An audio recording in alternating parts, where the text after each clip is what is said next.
Ladies and gentlemen, my name is Jeremy Dibble. I'm a professor of music at Durham University.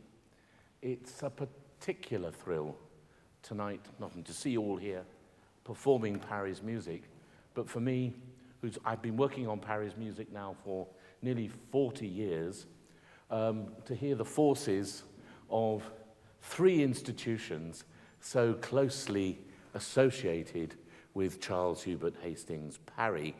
When I was a postgraduate student at Southampton University back in 1980, I can remember visiting Twyford School, looking at some photographs, looking at the area, imagining Parry there as a young boy in the late 1850s.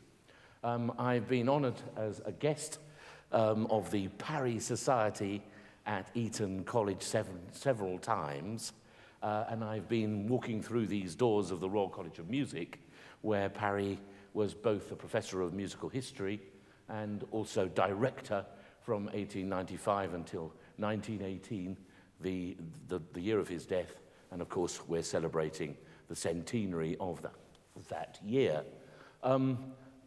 Tonight we're going to hear a range of music that Parry wrote, all of which I think was important to him. We've heard the coronation anthem, I Was Glad, which has been performed at every coronation since.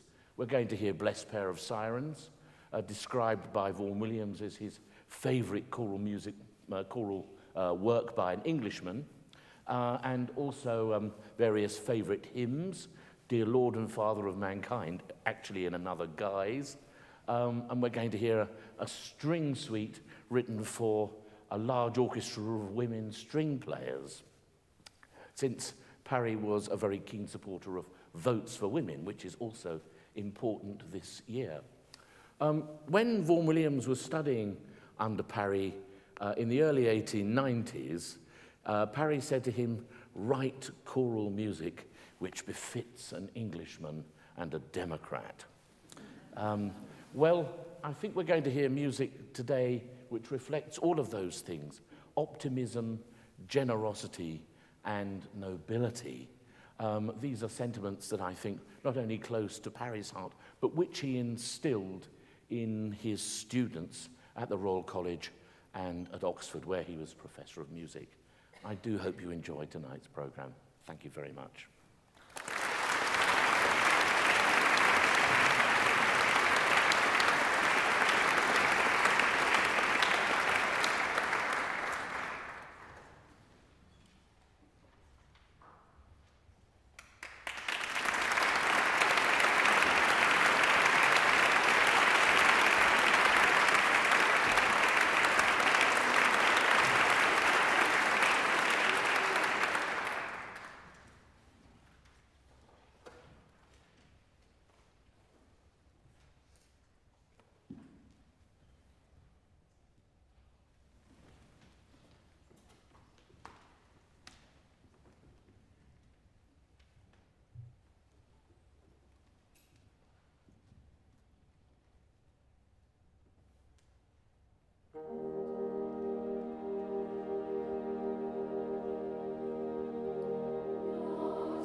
Good afternoon. We've reached the interval in this afternoon's special concert, live from the Royal College of Music in London, to mark the centenary of the composer Hubert Parry's death in 1918. I'm Tom Irvine, Associate Professor in Music at the University of Southampton, where I teach and research modern British music history. Parry is best known today as the composer of Jerusalem and I Was Glad, but he was also the director of the Royal College of Music from 1895 right up until his death in 1918. Prior to that, he was the college's first professor of music history, and after he became director, he stayed in the classroom teaching the subject. Parry was certainly a man of his time and place. Some of his views on how music works, for instance, the idea that Germans and English make good composers because they're naturally superior, seem dated or even disturbing. But his manner in the classroom, focused on active student participation, was absolutely visionary in its time. Alongside today's centenary concert, we're fortunate to have many of the world's leading experts on Parry here at the college for a study day, organized jointly with the University of Southampton, examining Parry's work at the RCM and his legacy throughout the 20th century. Our aim is to understand Parry a little better, to make him a little more than just a bust. So for the next 20 minutes, I'll be joined by three of those colleagues to help me delve into Parry's teaching style, how it influenced his famous students, and about which of his creative ideas about education are still relevant today. With me are Wiebke Tormelen, area leader in history at the Royal College of Music and one of the organizers of today's study day; Phyllis Welliver, professor of English at St. Louis University and a specialist in Victorian literature and music history, who has just published a book on Mary Gladstone, daughter of the Prime Minister, a musical mover and shaker in London around 1900, and a close friend of the Parrys; and Simon McVeigh, professor of music at Goldsmiths University of London and current president of the Royal Musical Association, whose research focuses on concert life in Victorian and Edwardian London. So Wiebke, I'd like to start with you. And as you and Parry share quite a special connection, because you also teach music history here at the college, which makes you and the director, Colin Lawson, his successors in a way.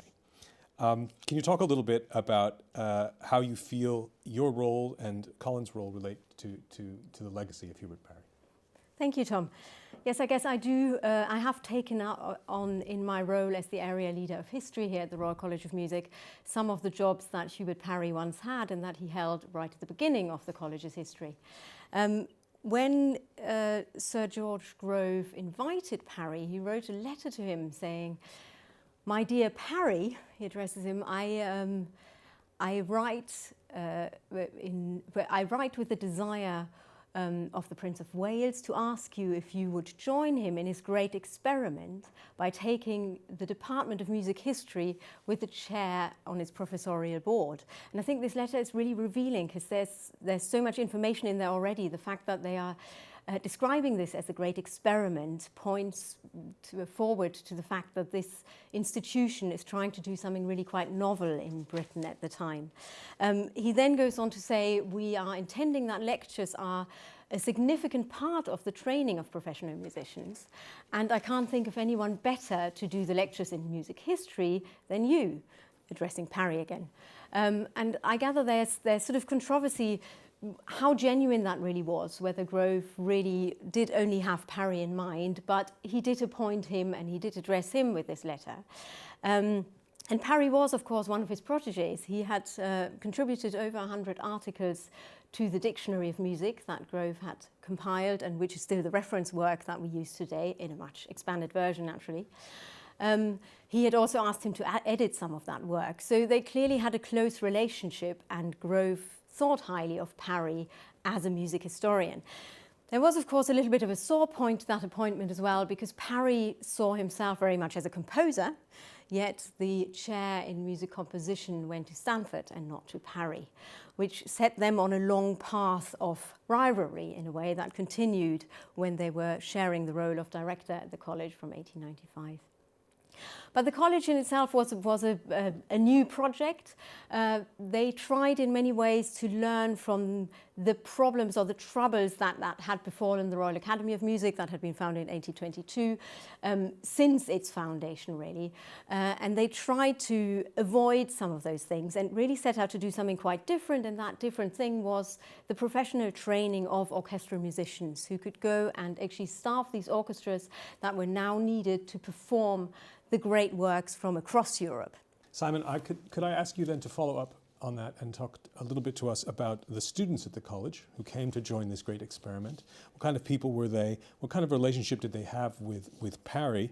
And what did they take away from their time at the college? And perhaps also following up on what Wiebke just said, what kind of impact did they have on musical life in London and further afield? Yes, indeed. Well, it was indeed a radical experiment. And one part of that was the sheer range, diversity of students that came into the college. During the early period of Parry's personal tuition, before he became director, one of the most famous pupils was, of course, Vaughan Williams, who came from a Gloucester vicarage, a relatively affluent background. There was Dolmetsch, the famous associate of the early music movement and subsequent instrument maker from a French family.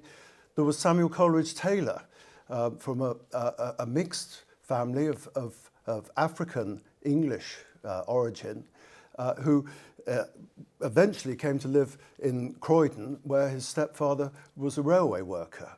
If we look at some of the later pupils, there's relatively well-off families of John Ireland, a newspaper proprietor for a father, George Butterworth, whose father managed the North Eastern Railway itself. Arthur Bliss was the son of an American businessman. Holst and Goosens came from musical families, but Frank Bridge was his father was a Brighton lithographer. Herbert Howells, the son of a decorator and builder.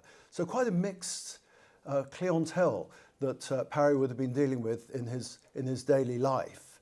But it seems to me that the underlying thing that they came away with was this idea that music and morals were intimately linked and intertwined.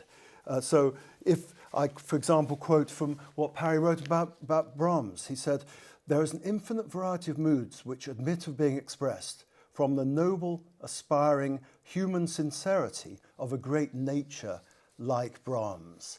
That was absolutely part of his musical philosophy. Bringing the human qualities of the composers. That's right. Whom he respected to his students. And when Vaughan Williams wrote an obituary of Parry, he said, "Parry taught music as a part of life." He wrote, "There was no distinction for him between a moral and an artistic problem." We'll come back to that, I think, when we talk to Phyllis in a moment. Yeah. If I could just follow up a little bit with you about Parry's relationship with his students. One of the darkest chapters in his life was the First World War. Can you tell us a little bit about his reaction to the outbreak of the war? And I've read a speech of Parry's where he said that he expected, if necessary, the students would defend the college to the last bullet. But he also said that he was a lifelong teutophile in the same speech. So can you help us unpack that a little bit?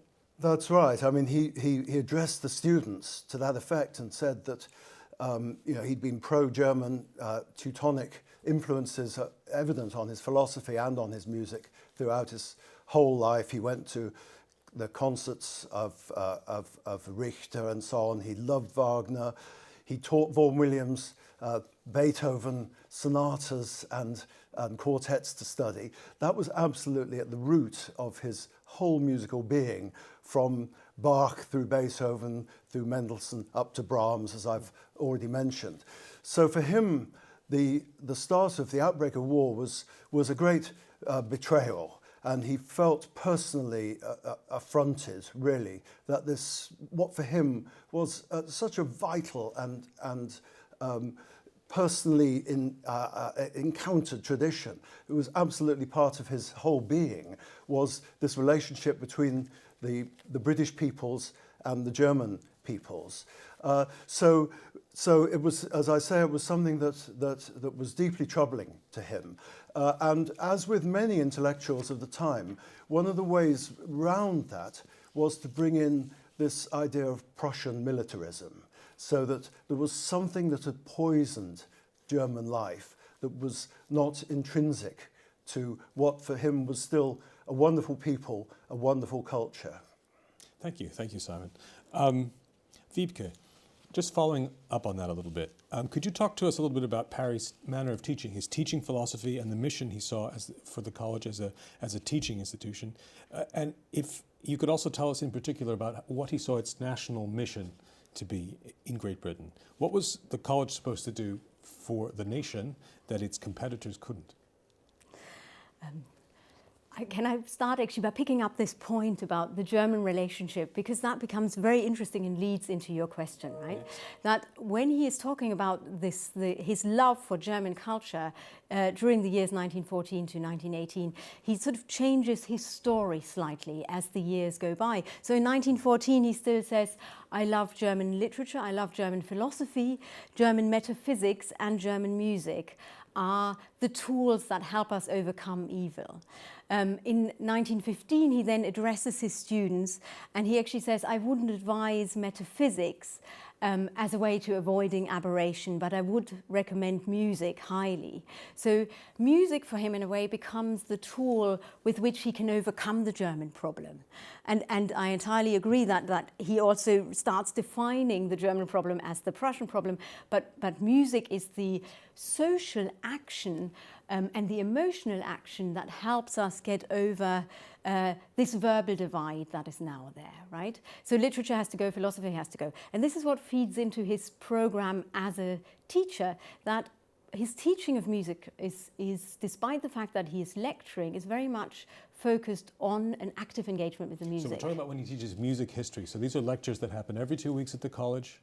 Many of the students are required to go. And what actually happens in these lectures? And what happens in these lectures, we know this from documentation that we hold in the special collections at the RCM library, that he accompanied the lectures with music examples. So he goes and copies out music going back to the 15th century, and he asks the copyists to actually prepare parts so that he can give the parts to his students. And during these lectures, the students have to actively engage and somehow try and emotionally experience this music in order to make sense of it again. Thank you. Emotional experience. I'm going to move now to Phyllis, because I think this is a very important part of how Parry saw the world. Parry was known for his very strong liberal political views. So he was a supporter of Home Rule for Ireland. He was a supporter of women's suffrage. Could you unpack for us a little bit where his liberalism came from? How can it be explained? And how do you think it positioned him as an educator and man of the arts in a wider cultural landscape? Sure. I think liberalism is one of these terms that is very, very slippery, and you always have to kind of root it in the particular time period that we are looking at. And for Hubert Parry, he came to liberalism in the 1860s when he was a schoolboy and beginning to associate with other people who were part of the Gladstone clan, and goes on to college at Oxford, University at Oxford, where he's beginning to encounter a really changed sense of the university. And liberalism, in this sense, can be thought of as a way of behaving as a person. It's not about a particular conclusion or an opinion, but it's about trying to better oneself through learning and through contemplation, reading widely, and having a sense of oneself in relationship to other people. So what Hubert Parry embarks on is this really incredible reading career. Throughout his life, he is reading widely, and many of the books that he's reading are also being read by other liberal people. And he believes then that it's important to take this wide knowledge and to pass it on to other people, to teach, to find a way to work hard oneself and work hard at helping others. And that's something that is part of his life and his music making, because he teaches music and he takes the music out into settlement projects in London. He's thinking about how to help his students to become more literate and more understanding of the wider world too. He starts at the Royal College of Music, what seems to be the first music magazine in a conservatory. And this magazine's amazing because it's not only about, what are the competitions and who's performing what, but it has little snippets of poetry throughout it. And it has discussions about how the students are taking music out to the colonies, how they're teaching it, how they're performing it. And so you can really see the Royal College of Music under Hubert Parry's leadership as taking his own ideas and helping to pass it on to the next generation. So just on that point, Yeah. one of the most famous Parry stories comes to us from Ralph Vaughan Williams, who reports that when he was a student of Parry's at the Royal College in the early 1890s, Parry said to him something along the lines of, "You should aspire to write music as an Englishman and a Democrat." Can you help us understand what that means? Well, the idea of democracy is a bit different from the idea of liberalism. So democracy is really about all the people having opportunities.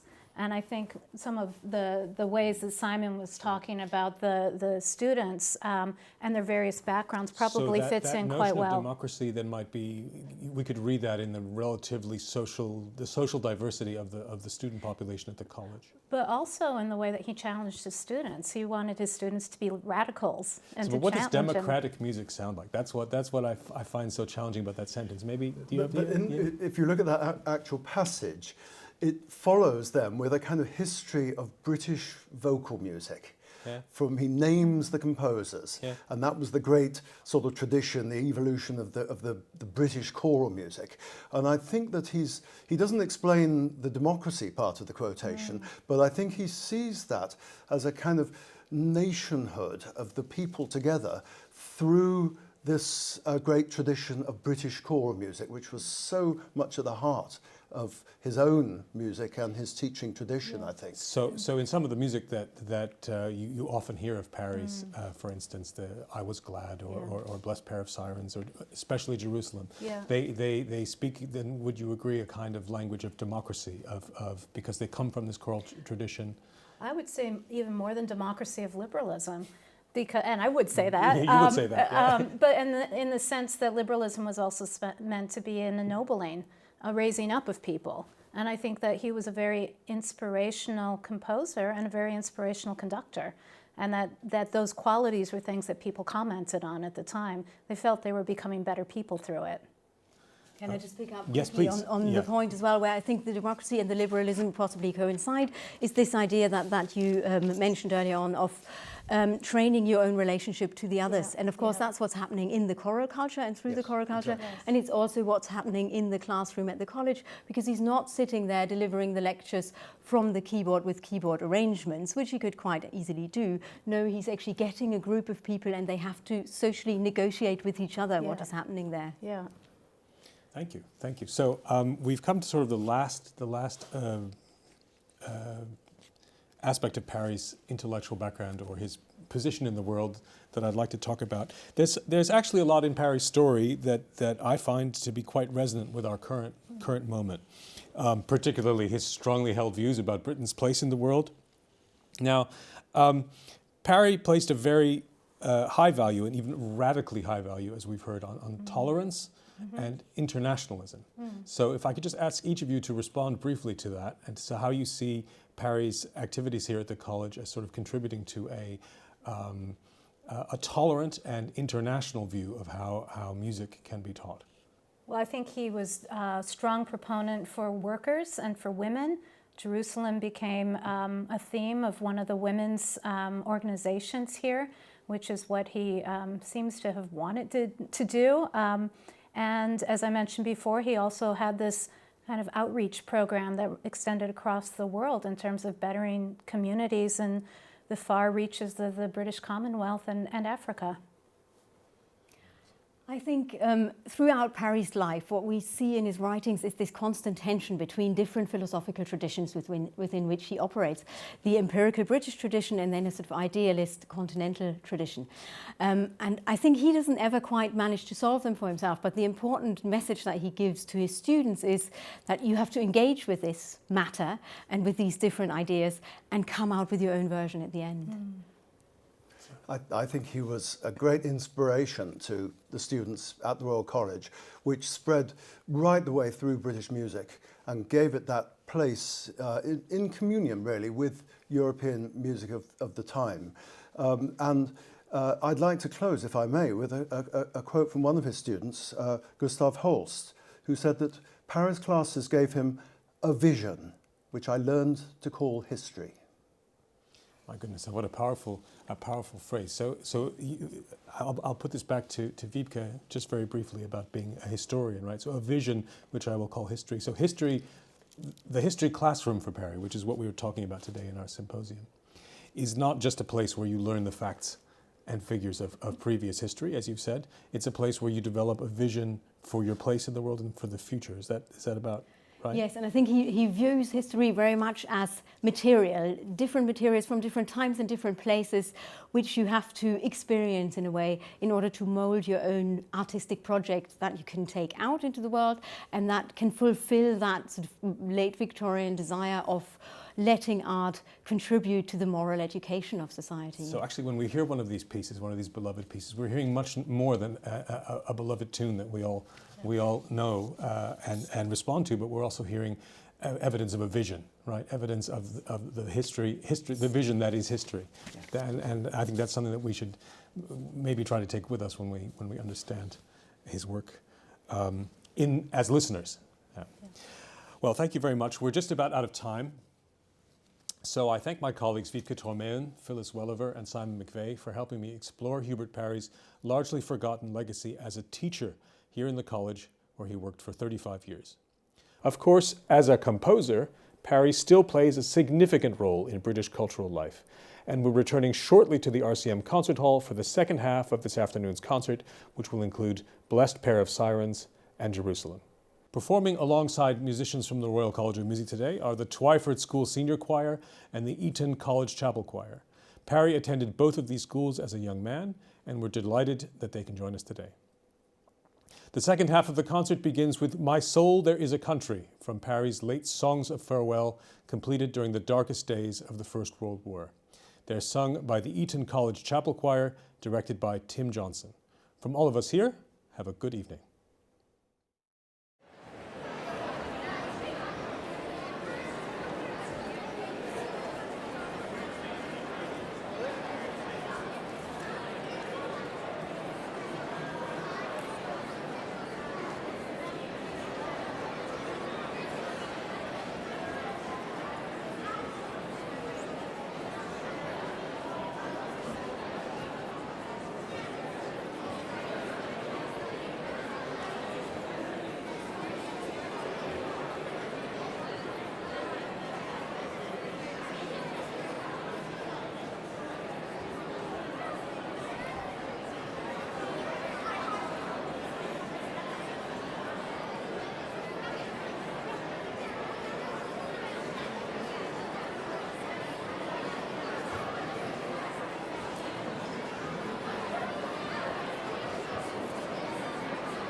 gents, to the final item of the programme, probably Parry's best-known composition.